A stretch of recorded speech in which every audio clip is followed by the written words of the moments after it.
चीन की चाल और पाकिस्तान की नापाक साजिशों को बर्बाद करेगा बजट। भारत सरकार ने खोल दिया खजाना, अब मिलेगी भरपूर ताकत। भारत के डिफेंस बजट ने भारत के दुश्मनों को हिलाया। देश में आया अब तक का सबसे बड़ा डिफेंस बजट, हथियारों का लगेगा जमावड़ा।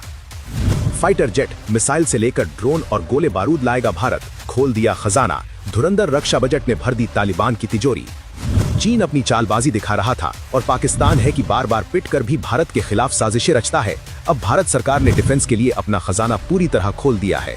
भारत का डिफेंस बजट भारत के दुश्मनों को तगड़ा झटका देने वाला है, जबकि तालिबान अब खुशियां मनाएगा।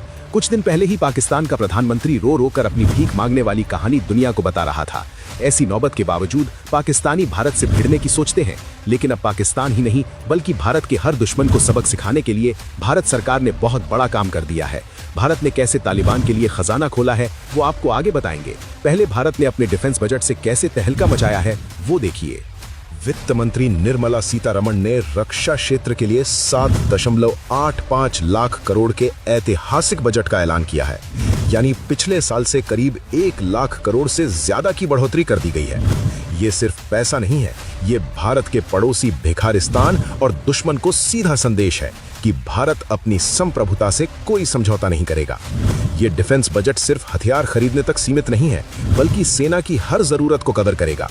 थल सेना, नौसेना और वायु सेना का रेवेन्यू खर्च, नए हथियारों और तकनीक के लिए कैपिटल आउटले, डिफेंस पेंशन और रक्षा मंत्रालय के तहत आने वाले सिविल संस्थानों का खर्च इस बजट में शामिल है।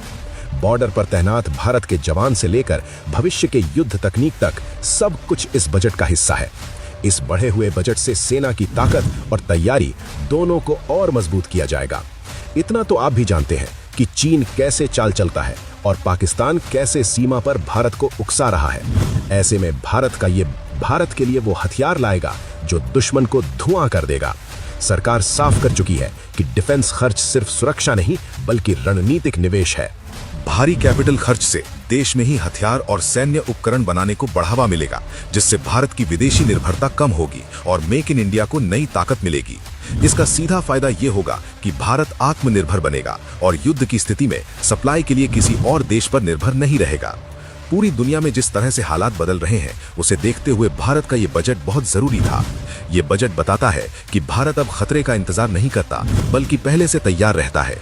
भारत ने एक और बड़ा खेल किया है, जिससे भारत से भिड़ने का सपना देखने वाले पाकिस्तान की हालत पतली हो जाएगी।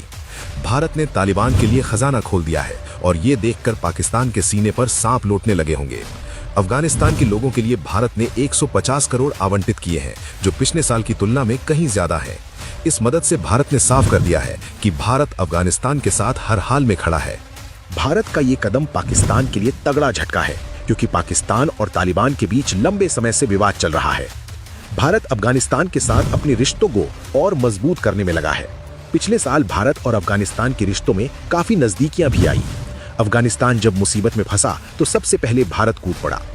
भूकंप जैसी आपदा के समय भारत ने लगातार मदद भेजकर वहां के लोगों के लिए अपनी प्रतिबद्धता दिखाई। अक्टूबर में पहली बार तालिबान के विदेश मंत्री आमिर खान मुत्ताकी भारत दौरे पर आए थे। तब भारत ने अफगानिस्तान के लोगों की भलाई के लिए एम्बुलेंस गिफ्ट की। नवंबर में तालिबान के उद्योग और वाणिज्य मंत्री नूरुद्दीन अजी और दिसंबर में अफगानिस्तान के स्वास्थ्य मंत्री नूर जलाल जलीली ने भारत का दौरा किया। इसका मतलब है कि अफगानिस्तान को भी भारत पर पूरा भरोसा है।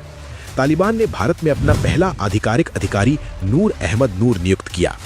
ये नियुक्ति तालिबान शासन के आने के बाद भारत में अफगानिस्तान की पहली राजनयिक नियुक्ति मानी जा रही है।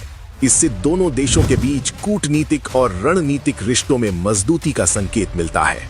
बांग्लादेश जैसे गद्दार देश का हाल देखिए। भारत ने बांग्लादेश की मदद आधी करके 60 करोड़ कर दी है। बांग्लादेश जिस तरह से भिखारिस्तान से दोस्ती बढ़ा रहा है, हवाई सेवाएं जारी कर रहा है, उससे तो यही लगता है कि 60 करोड़ रुपए भी बहुत ज्यादा हैं। बांग्लादेश को उसके दोस्त भिखारिस्तान के साथ कटोरा लेकर घूमने के लिए छोड़ देना चाहिए। आप क्या सोचते हैं? कमेंट में बताइए।